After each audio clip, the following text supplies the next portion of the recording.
Let me show you what's going on in the Skyline. Can you see it? Yeah, that's not cool. Not stoked. Anyways, that shit's leaking real bad. Almost positive it's the water pump. Anyways, yeah, that's that. Cool. Like, Happy New Year, Jake. So today, I think we have to replace the fans on this because it's really squeaky. We got BC coilovers and some Cerberuses to ball out. It looked pretty dope on, but obviously the car needs some general maintenance first. You wanna hear it? Damn, are you sick or something? Yeah. What, COVID? Yeah. Damn.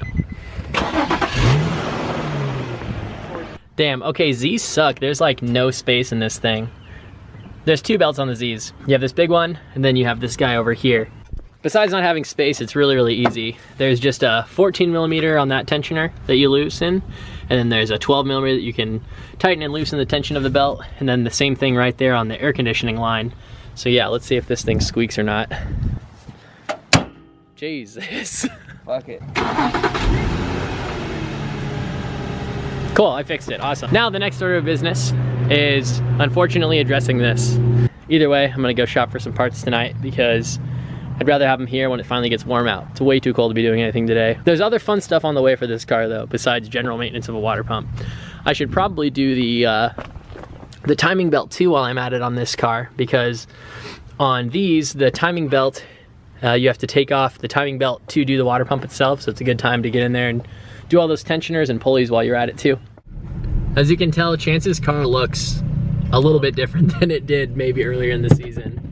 But since this is after a crash and basically being totaled, I have a good story about it. I'm just happy to see it back.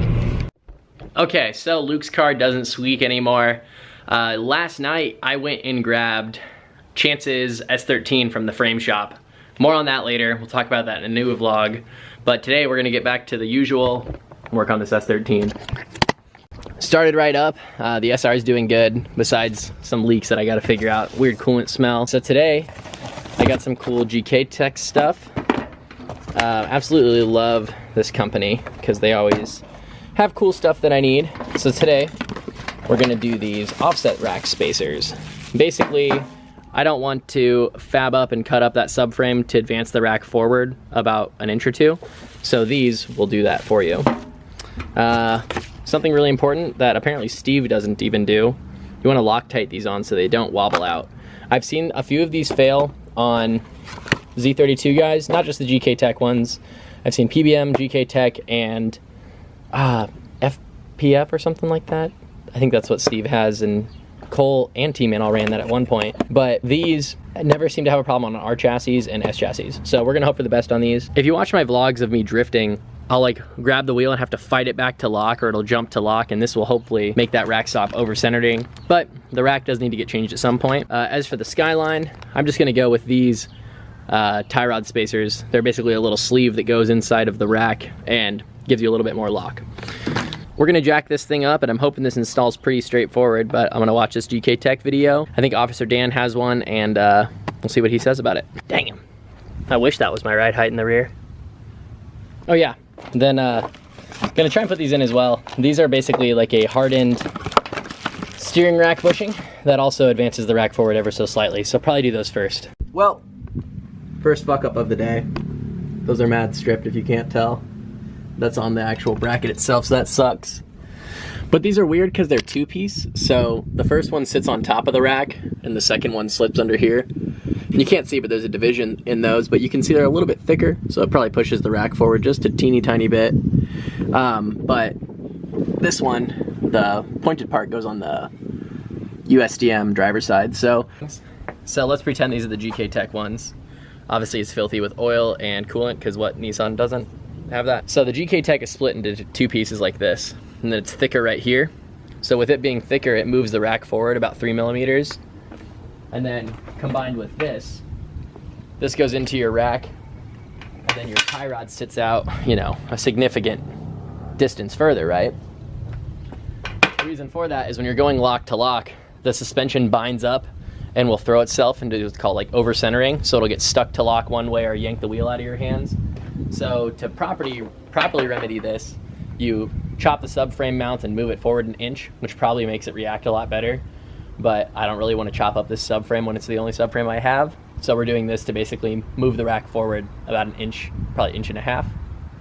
So yeah, finding the right size of an Allen key for that is strangely hard, so had to go to Harbor Freight, but let's get to these. Yeah, I guess that's a better visualization. You can see how it pushes it forward an inch.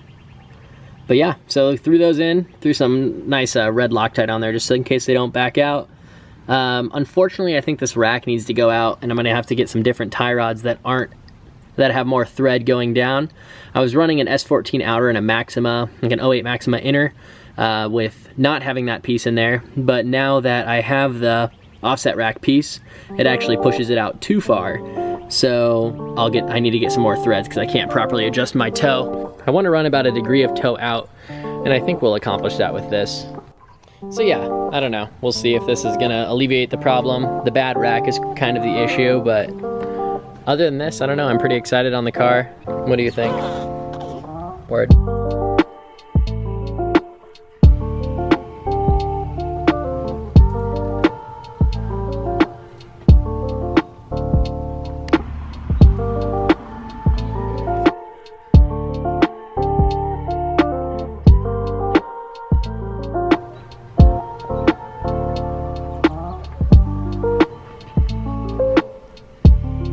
So let's see.